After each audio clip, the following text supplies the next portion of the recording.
magnético y crea un sistema con una forma cónica. Un cono. Esa forma cónica en la parte superior genera el área epicentral. Cali está ubicado en la parte interna de ese sistema. Perdón para que siga, Hernando. Esa parte cónica significa las ondas y la expansión de las ondas que va la forma en que se libera esa energía. El electromagnetismo. Ajá. ¿Correcto? Entonces, en el caso de Cali está ubicado en la parte interna del sistema. Miremos ahora desde arriba el sistema para entender qué está pasando allí. Es parte del proceso.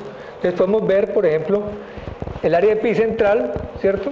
Cali está ubicada en esta zona. Esta es la zona de la cordillera occidental, esta es la zona de la cordillera central.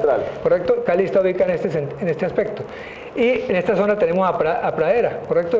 Hablamos del eje Cali-Pradera, donde se produce un área epicentral que es simbólica, porque no es visible, o sea, simplemente es... Está en el fondo de la Tierra. ¿A cuántos kilómetros de la profundidad de la Tierra? Es decir, el hipocentro está en la zona de Cabaza y está a 130 kilómetros de profundidad. Y este radio mayor está aproximadamente en 43 kilómetros como elemento básico. Pero cuando decimos que está a 130 kilómetros de profundidad, para cualquier desprevenido podría decir, no, pues que 130 kilómetros de profundidad, eso es muy profundo. Para la Tierra, ¿eso es muy cerca o muy lejos? Es muy superficial. Si consideramos que el espesor de esa placa es de 130 kilómetros allí y la Tierra tiene un diámetro de aproximadamente 12.500 kilómetros de profundidad, estaríamos hablando del 1%, o sea que es como si tuviéramos un globo inflado, el espesor equivalente, o sea, mínimo, realmente. Para nuestro parecer, 1 kilómetro es mucho y 130 kilómetros son bastante, pero para la geología como tal, es muy poco. Muy superficial. Correcto. Entonces, ese proceso que se produce allí, ¿sí?, por inducción, genera nuevamente conectividad con otro sistema equivalente antes y después de este sistema. Se crean una serie, como un arpa, digámoslo así. Son profundidades variables, entonces lo que se crean son vibraciones variables u almacenamiento de energías variables. Como la producción de una armónica. Pues. Son armónicos, son vibraciones armónicas que dan parte del universo. Ese sonido cósmico también tiene que ver con el de la Tierra, o son vibraciones que están allí. Ahora, ese sistema tiene un almacenamiento de energía sísmica y cuando se almacena totalmente, él vierte, como cuando cogemos un vaso y lo vamos llenando, finalmente el vaso se llena de líquido y vierte inicialmente por uno de los puntos. Si miráramos con un microscopio veríamos qué parte de ese perímetro sería el primero en liberar el agua. De igual forma, dentro de ese perímetro que vimos ahora de área epicentral, se puede generar también la movilidad a nivel sísmico. Podemos retomar este esquema y miramos que si tenemos acá Liqui, en este sector está Jamundí y en este sector está Cerrito. En este sector está Dagua. Al otro lado está Pradera. Correcto, está Pradera y está la zona allá a nivel de la cordillera central, donde no hay, digamos, un municipio que esté localizado en ese sector. Quiere decir que puede haber, el movimiento se puede presentar nuevamente en la zona de Cerrito, se puede presentar en la zona de Agua, se puede presentar en la zona de Jamundí como liberación superficial de energía inicialmente, y no ser como el hipocentro, o sea, en la zona de Cabaza, ¿sí? El movimiento sería percibido externamente, o sea, en el límite del área epicentral. ¿Correcto? Es decir, donde llega la radiación de todas las del cono. Del cono. Es correcto. Cómo sale el cono. Pero entonces, situémonos entonces en Cali. ¿Cómo va a atravesar a Cali en el evento en que una situación de esta naturaleza se presentara? ¿Y para qué época estamos hablando de que una situación de esto se puede producir? Porque ya lo hemos dicho que esto es como cíclico. Correcto. Tenemos periodos de retorno que obedecen al llenado de cada uno de estos vasos que estamos hablando. Entonces, cada vaso se llena en un tiempo determinado, en tiempo real. En el caso de lo que estamos hablando para esta área tectónica es aproximadamente 243 años. Si calculamos que en 1766 se produjo en Cerrito, estamos a portas de que se dé un movimiento. Dentro de ese mismo cono del que estamos hablando. Dentro del mismo perímetro, correcto, o área epicentral. Y el agravante de todo esto es que el movimiento dentro de esa área epicentral no va a ser de tipo shake, o sea, de movimiento lateral, sino va a ser un movimiento de tipo... No será de tipo horizontal, sino de tipo vertical. Shake es que se dice cuando es horizontal. ¿No? En el año 1766, en los datos que existen registrados en el Consejo, se comenta que, dice el comendador, que el movimiento se presentó, si no estoy mal, fue un viernes, y hubo réplicas durante 14 días y finalmente después de 14 días hubo otra vez un movimiento muy fuerte. Se cayeron las casas que eran pues, de bareque, se volaron los presos de la cárcel aquí de Cali, pero lo crítico es que analicemos cuándo un movimiento sísmico genera esta movilidad, de tener durante 14 días réplicas y volver a generar otro movimiento 14 días después. O sea, ¿qué tanta energía la sísmica réplica tiene que ver con el asentamiento del área que se va viendo del área epicentral? Es correcto. Para poder regularizarse con todos los resultados catastróficos que se han presentado y hace el asentamiento. Lo que pasa es que no solamente es la área epicentral, es de del choque de placa a nivel de todo el sector. Todo el choque de las placas tectónicas. Él se reacomoda, pero ese reacomodo es muy lento. Para este caso, como lo hubo hace 245 años. O sea, fue algo desastroso realmente. Y si pensamos en que se nos puede dar algo similar ahora, pues tenemos que tener... ¿Y de qué fecha estaríamos hablando si hablamos que son 240 y pico de años? Bueno, el cálculo... Esto no se puede determinar con exactitud, aunque... Geológicamente es muy difícil decir en tal año exactamente, sí. Pero si se analizan comportamientos, se hacen unas regresiones especiales y se puede determinar rangos de tiempo. Para este caso, que hablamos de un retorno de aproximadamente 243 años, calculamos un 5% de desviación antes y después del tiempo. Estaríamos hablando del 2010, 15 años antes, la ventana sería 1995 y hacia adelante sería 2025. Puta. Si ustedes recuerdan de 1995... 2025 está aquí cerquita. Estamos a 12 años. Correcto. Y 12 años no es nada comparado con 200 y pico de años. Y en el año 95 hubo movimientos en esta zona, o sea, fueron premonitorios. Aquí podemos ver, por ejemplo, al final del 2000, los movimientos que hubo alrededor de la ciudad de Cali. Hubo enjambres de sismos de magnitud entre 3 y 6, lo que nos está dando a entender de que estamos muy próximos a que se libere la energía sísmica. Hemos visto como, por ejemplo, ahora hubo liberación de energía en la zona del macizo colombiano a 160 kilómetros de profundidad y hace 2 semanas hubo movimientos en la zona de Tuluá, ¿sí? Muy superficial. Entonces nos está diciendo, el área epicentral está lista. Y si hacemos un poquito de coincidencia con ese movimiento que pasó en el macizo colombiano hace más o menos 3 meses, encontramos que eso fue el 31 o 30 de septiembre, si no estoy mal. Al día siguiente tembló en Dagua, de magnitud 4. Claro. Lo tiene registrado en Geomira, entonces quiere decir que por inducción de tipo magnético, cada área epicentral enciende la siguiente área epicentral. ¿Correcto? Sí, se contactan, se contacta electromagnéticamente. Es como el inducido de los vehículos, o sea, al prender lo haces lo pone en contacto el resto. Correcto. Por eso podemos decir que sí se puede hacer predicción sísmica. Lo que pasa es que este modelo es más avanzado que lo que hay en este momento en otras partes del mundo y puede generar este tipo de filosofía, o sea, podemos tener rangos de predicción. Con una simulación que no se podía hacer en las épocas antiguas, cuando no existía el estudio de la geología. Porque la destrucción de Sodoma y Gomorra fue una destrucción horrible, de fuego. Fuerte. Se acabaron todas. Y la Pompeya también se acabó totalmente.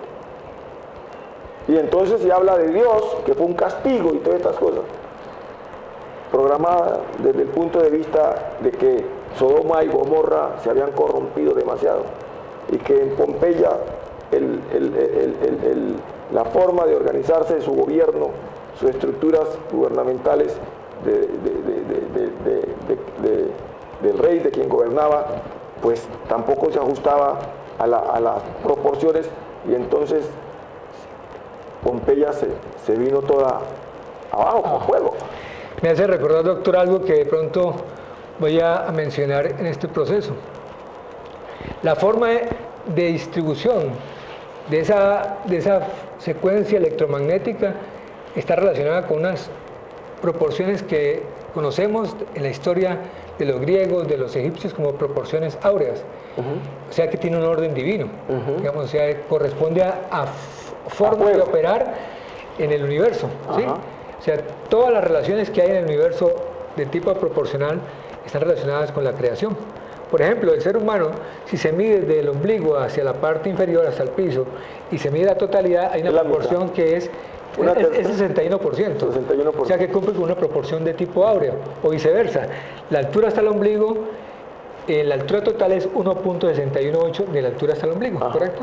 Entonces quiere decir que el hombre está generado con proporciones, el rostro también tiene proporciones. Ajá. Muchas edificaciones son diseñadas con proporciones áureas, como el Parteón, por ejemplo, ¿cierto? Parteón, sí. Las pirámides, y todas cumplen con unos manejos de energía especial, ¿sí? Entonces, el creador nos pone a vibrar en una forma especial, armónica. Nosotros nos desajustamos. Y volvemos otra vez a la escala. Eso. Está en la proporcionalidad.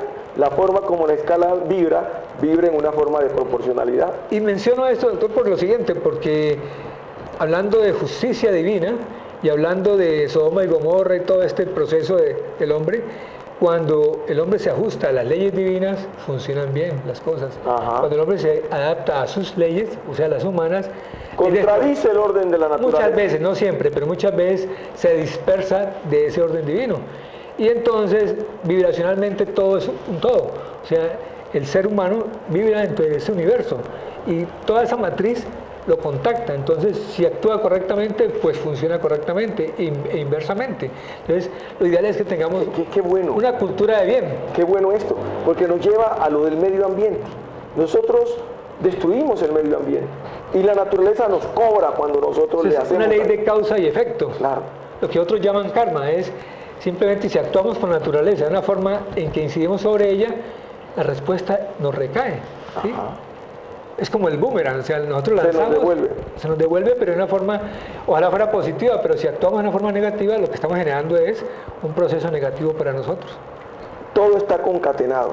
Y entonces, cuando estamos hablando de que sale este fuego, es porque la Tierra, el fondo se sobrecarga y explota, mejor dicho. Se para libera, producir una liberación total. Ahora, lo importante que hay que entender allí es que esa liberación da a otro principio. La liberación de energía sísmica en duplas, o sea, en antípodas, permite que la Tierra rote. ¿sí? O sea que el movimiento no de traslación, sino de rotación, es debido a la actividad sísmica. O sea, al choque de placas. Y hoy hablamos, por ejemplo, que los días se nos acaban mucho más rápido.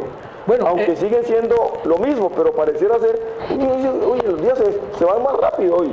Bueno, eso lo mirábamos el otro día pensando en lo siguiente: cuando una persona se monta en un avión supersónico y acelera su avión a velocidad Mach, él está contenido en el avión porque está viajando a esa velocidad y él no se desintegra, a pesar de que si corriéramos al lado del avión, pues habría muchas distancias, ¿cierto? O si estamos en una cápsula, pasaría lo mismo.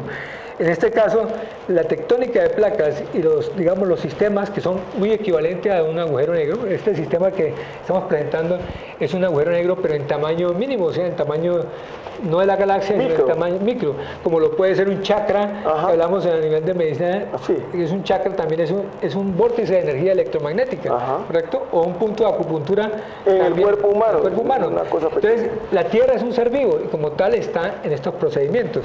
Ella se adapta al universo, o sea, al sistema solar y al sistema universal. Recibe energía que llega del exterior y también libera. La libera. Y a una distancia específica se encuentra lo que llamamos las capas o el cinturón de Van Allen, donde allí el choque de esa energía cósmica electromagnética y el choque de la liberación de electromagnetismo de la Tierra se nivelan. Es un punto de protección, es como una membrana que tiene la Tierra para no ser afectada por ese tipo de electromagnetismo que es bastante elevado. Igual lo que nos produce cuando vienen las radiaciones del Sol hacia la Tierra a través de la cobertura de la capa de ozono que trata de protegernos de los rayos alfa, beta y gamma para que no atraviesen el suelo, y ahí están los agujeros negros, de los que hablamos, que producen justamente estas radiaciones que son tan malignas y que está produciendo el calentamiento global. Ese proceso se da también, dice, como es arriba es abajo, o sea, también se produce en la Tierra. En las áreas epicentrales se libera también radiación de tipo alfa, beta y gamma. ¿sí? Aquí, por ejemplo, en la zona donde queda el Deportivo Cali, hace unos 25 años vino una comisión americana y midió radioactividad y trataron de investigar si había radio o no. Esa parte de radioactividad no se debe al radio allí, sino se debe a la eyección debido al campo electromagnético que se produce, que arrastra partículas y genera radiación de tipo alfa, beta y gamma. Y entonces encontramos que no solamente este sistema epicentral se nos vuelve importante desde el punto de vista sísmico, sino también se nos vuelve importante desde el punto de vista de salud, porque la radiación gamma es la encargada de romper las cadenas de ADN en el cuerpo humano. Y entonces lo lleva al cáncer. Llama la formación en la formación a todas las genética. enfermedades degenerativas, incluyendo las neoplasias, correcto. Entonces, tenemos que tener un sentido común y empezar a mirar dos aspectos. Uno es el daño que nos produce un sismo si se produce en un área epicentral y estamos en el área epicentral. Y otra es si estamos conviviendo y compartiendo esa radiación en nuestro hábitat dentro de un área epicentral, porque empieza a generar en los 20, 25 años en que se eleva la parte de energía sísmica antes de un terremoto y 25 años después, en promedio para este caso, o sea, tenemos 50 años de una radiación bastante alta. Y si miramos, por ejemplo, en el caso del Valle del Cauca, en todo el Valle del Cauca encontramos que la tendencia en los últimos 25 años ha sido que ha crecido el proceso de enfermedades degenerativas en un 300%. Horrible. O sea, que está creciendo más rápido que lo que crece la población. Lo que nos está diciendo es que este modelo tiene bastante acercamiento a la realidad.